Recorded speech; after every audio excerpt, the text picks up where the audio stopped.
Hey guys, welcome back to another video. And today, as you may have known, I am actually a basketball fan, and I am a diehard basketball fan. I'm a LA Clippers fan, and I'm very happy that we got Kawhi Leonard and Paul George, and this is why I'm going to be making this video. So I'll be predicting.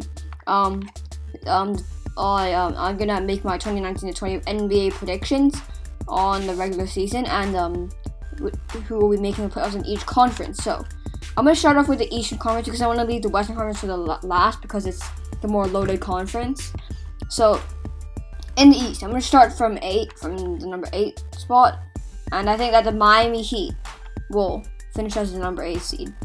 The Heat acquired Jimmy Butler in the offseason, but if they're unable to acquire anyone else like Chris Paul, I don't think they can actually do much. I think Jimmy Butler will lead the team to the playoffs, but only as an 8th seed. And as you know, the East teams very often finish inside the playoffs with a losing record. I feel that the Miami Heat could end up finishing with a losing record, going 40-42, or maybe even worse. But I do believe that the Miami Heat will make the playoffs, but I don't think they're going to do much in the playoffs because I believe that they'll be facing a very strong side, and I don't think they'll be doing very well, as I've already said. So my 7th seed in the East is the Detroit Pistons. They finished as the 8th seed last year. They could have finished high, but then they a small patch of bad form made them fall to the 8th seed last year, and they got swept by the Milwaukee Bucks. This time I predict them to finish the 7th seed, but again, I don't think they'll be doing very much. Like Blake Griffin had a very good year last year, but Andre Drummond didn't do very well last year, and he's a bit, and I feel like he's not that good anymore. So I think that the Detroit Pistons will finish as the 7th seed in the Eastern Conference. The 6th seed for me will be the defending champions Toronto Raptors. Obviously lost Kawhi Leonard, and then they have a superstar anymore. They still have Pascal Siakam though, who's a very solid player. But the Raptors, I don't think will be doing very much this year. I think they'll be a playoff team, but I don't think they'll make it past the first round. Yeah, the Raptors, the defending champions, will be the 6th seed, and they probably will be eliminated in the first round. My 5th seed is the Brooklyn Nets. They acquired Kyrie Irving and Kevin Durant. Kevin Durant's a very risky signing because he might not be very good after his injury, and they're paying him a lot of money. But I think Kyrie will lead them to the playoffs as a 5th seed. I mean, the Brooklyn Nets team this year is not that much different from last year. So they acquired DeAndre Jordan and Kyrie Irving. Kyrie Irving's not that much better than D'Angelo Russell, so I don't think there'll be much of that big of an impact, but they will still finish as a 5th seed in the Eastern Conference. The 4th seed will be the Boston Celtics, which means that Kyrie Irving will face his former side in the playoffs. The Boston Celtics acquired Kemba Walker. They lost Al Horford though, which is a very big loss for them, but they acquired Enes Kanter to replace Horford at center, which still works, but Kanter's not Al Horford. I do like replacing Kyrie with Kemba Walker though. I think Kemba is just as good as Kyrie, and I think Kemba would work better in the Boston system. And if Gordon Hayward can find his form back from before he had a devastating injury, and if Jason Tatum can find his form from his rookie season, and if Jaylen Brown can get back on track, I think the Boston Celtics can do very well, and they could even finish as the 3rd seed. But for me, I have them finishing as the 4th seed. For me, the 3rd seed is the Indiana Pacers. They had a decent offseason. They lost Bojan Bogdanovic, but they acquired Malcolm Brogdon, which I like that signing, to pair with Victor Oladipo and the rest of the players. They have a solid starting 5. And that's why I think the Pacers will do better than the Boston Celtics, and they will finish as the 3rd seed, and they will get matched up against the defending champions Toronto Raptors, who I think they will win against.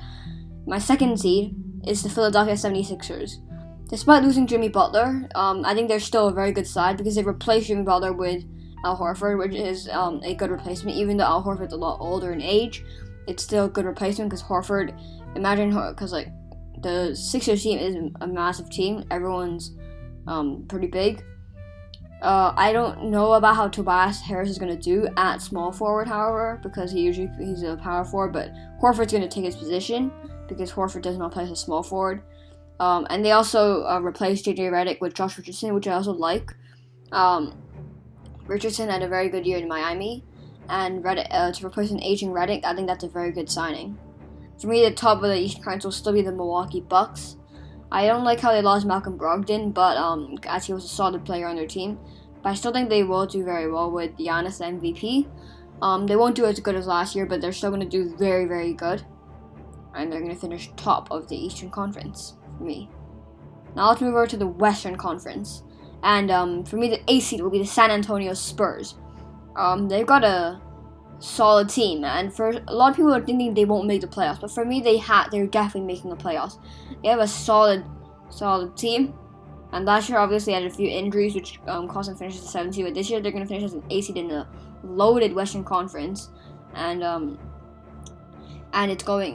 They're going to get eliminated in the first round probably, but because it's Greg Popovich, I don't think they're going to end their streak of making their playoffs. I think they're going to make it another year and potentially even more years, because they still have DeMar DeRozan and LaMarcus Aldridge. Even though Aldridge is aging, he's still had one of the best seasons of his career last year. Now, the 7th seed, the Portland Trail Blazers for me. They have one of the best backcourts in the league, but in the loading Western Conference, I don't think they're going to do that. I don't think they're going to finish that high. I think it's going to be very close between the 4th seed and the 7th seed. I think it's going to be very, very close. But I think the Blazers are going to finish a bit lower because they lost Enes Kanter, and they're going to have to wait for Nurkic to come back, and they're going to use Whiteside, which I think who got a bit worse. He had a good year in Miami the year before last year, but then he declined a little bit, and that's why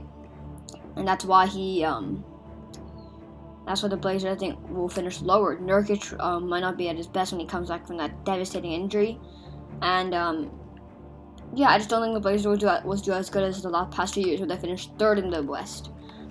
For me, my 6th seed will be the Golden State Warriors, who reached the finals 5 times in a row, and I believe that streak is going to end.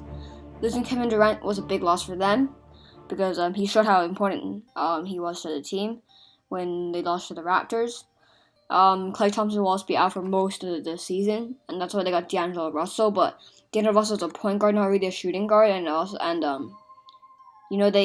their offense is still just as good, but their defense is a little bit. Their defense won't be as good because of the loss of Klay Thompson, and that's why I feel like they're going to fall all the way down to the 6th seed. For me, the 5th seed will be the Utah Jazz again. They finished as the 5th seed 3 years in a row already, and I think it's going to extend to 4 years in a row. They acquired Mike Conley from the Grizzlies, who I think was a good signing, but he's already past his prime, while Donovan Mitchell is not in his prime yet. So that's why I feel like they're only going to finish as the 5th seed. If they had a prime Mike Conley and a prime Donovan Mitchell, they probably would be a lot higher, maybe contending for the championship. But for now, I only have them as a 5th seed because several players aren't ready yet, and one's already past ready. So that's why Utah, I feel, is going to be a 5th seed. For me, the 4th seed will be the LA Lakers. A lot of people are saying they're going to do really well and become championship contenders. But however, for me, I don't think they're going to do that well. LeBron's going to miss a couple of games because he's turning 35 this year. While Anthony Davis always has small injury problems, so he will also miss quite a few games. The rest of their team is kind of solid, but I think they're going to have chemistry issues, and the front office will also have issues, and so that's why they're going to finish as a 4th seed. For me, the 3rd seed will be the Houston Rockets. I feel like a lot of people are overrating them after they got Russell Westbrook, but I don't know how that's going to work. Westbrook and Harden, they both need the ball. They both need to have the ball at the end of the game, and they both care a lot about stats. So I don't know how that system's going to work very well, and that's why I have them as a 3rd seed. They're still going to do well. They're still going to make it into the 2nd round, but I don't know if that's going to work. I don't know if that team's going to work. Westbrook's not really a shooter, and Mike D'Antoni, we know he likes using. Houston likes shooting threes quite a lot, but Westbrook's not a very good shooter, and I think they're going to struggle a little bit in that format, but they're still going to finish as a 3rd seed in the West. For me, the 2nd seed will be the LA Clippers, who I support, and I hope we can win the championship this year. Us Clippers fans are very excited for the next season, and I feel like we're going to finish as the 2nd seed because we don't have we aren't ready yet for the 1st seed, and some of our players aren't used to being such some of our players aren't used to being contenders. So I don't think and Kawhi's also gonna miss a few games, so that's why I think we're gonna finish as the 2nd seed. And Paul George had some shoulder problems last year, so I think also that plays a big factor in why we're gonna finish as the 2nd seed, not the 1st seed. But who I feel like is gonna finish first is the Denver Nuggets. They proved last year why they're such a good team, and they're a very young team as well. They were one of the youngest teams in the playoffs last year, and they're going to be a very young team, and they're going to finish as the 1st seed. They have a solid team. Jamal Murray is improving every game he plays. Jokic we know how good he is, and he's one of the best passers, best passing big men in the league. And so, those are my Western Conference NBA predictions and my Eastern Conference NBA prediction for the 2019-20 season. Those are the regular season predictions, and it could change if there are some trades midway through the season. But for now, if all the rosters stay the same, these are my predictions. I want to thank you guys so much for watching, and like the video so I know you guys want more NBA content.